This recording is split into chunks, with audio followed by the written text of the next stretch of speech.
Hello दोस्तों, कैसे हैं आप सभी लोग। आशा है आप लोग बहुत अच्छे होंगे और अपने जीवन में काफ़ी खुश होंगे, प्रसन्न होंगे। तो दोस्तों, स्वागत है आप सभी का आपके अपने ही चैनल जिसका नाम है ज्ञान मंत्र, और जहां हम लोग करते हैं कुछ ज्ञान की बातें। प्यारे दोस्तों, आज की ऊर्जा लेकर मैं प्रस्तुत हूं, और आज की ऊर्जा का जो टॉपिक है वह है अंतिम समय। आज के इस टॉपिक के माध्यम से हमें क्या कुछ सीख मिलने वाली है, क्या कुछ नई जानकारी मिलने वाली है। चलिए दोस्तों, देखते हैं आज की ऊर्जा में।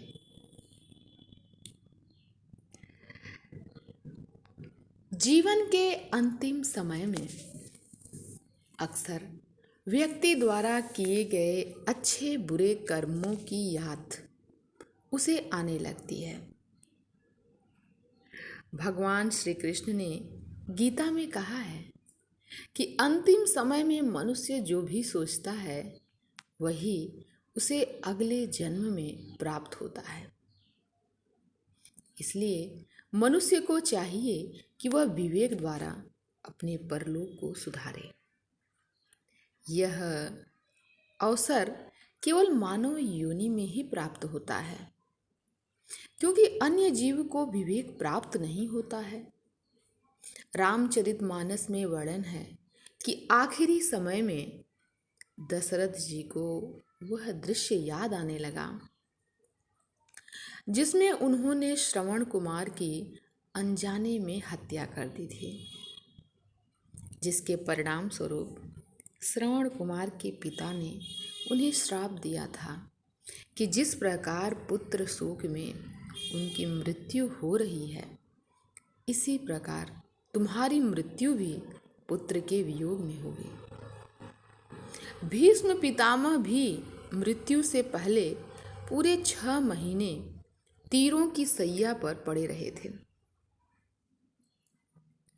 परंतु दार्शनिकों के अनुसार भीष्म यादों के बाढ़ों की सैया पर थे। कुरु वंश में भीष्म सबसे अधिक आयु के थे।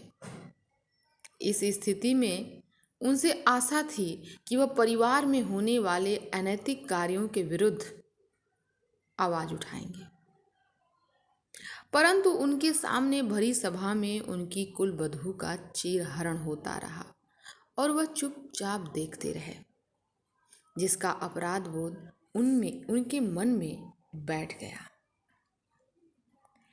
इसी कारण उन्हें आखिरी समय में तीरों जैसी पीड़ा का अनुभव हो रहा था। आज के युग में कई लोग जानबूझकर अनैतिक कर्मों में लिप्त रहते हैं, जिस कारण वे अक्सर अशांत तथा आक्रोशित रहते हैं। ऐसे व्यक्ति का जब आखिरी समय आता है तब मन उसकी वृत्ति पशुओं जैसी बना देता है, जिसके परिणाम स्वरूप उसे अगले जन्म में पशु योनि प्राप्त होती है। इसके विपरीत शुभ कर्म करने वाले व्यक्ति को अपने कर्मों के परिणाम स्वरूप ईश्वर की छवि दिखाई देने लगती है। इसके परिणाम स्वरूप वह परमेश्वर में विलीन होकर परम शांति को प्राप्त होता है।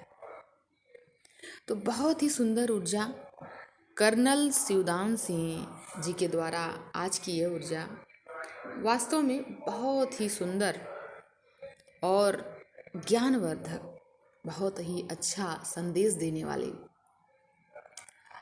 सबसे अच्छी बात एक मुझे लगी इसमें कि हाँ, जब हम अनैतिक कार्य करते हैं, गलत कार्य करते हैं, तो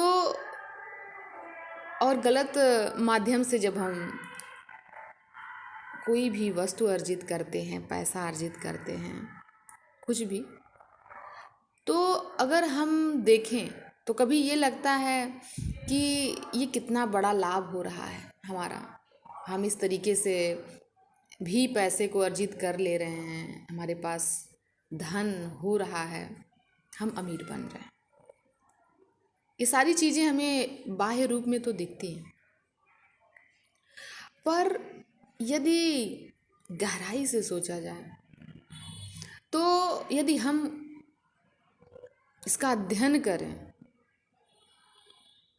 तो पता ये चलेगा कि उस व्यक्ति में शांति, उसके जीवन में शांति तो है ही नहीं, खुशी तो है ही नहीं। सिर्फ बाहरी दिखावे के रूप में धन संपत्ति है। बाकी जो चीज़ उसे अच्छा महसूस करा पाए, खुशी दे सके, वो चीज़ तो रहती ही नहीं।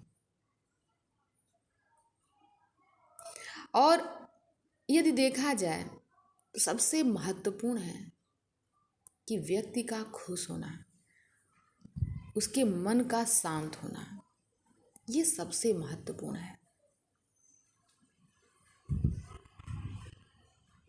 और ऐसा तभी होगा जब हम ऐसा कार्य करें जो सही हो, जो किसी भी प्रकार से गलत ना हो।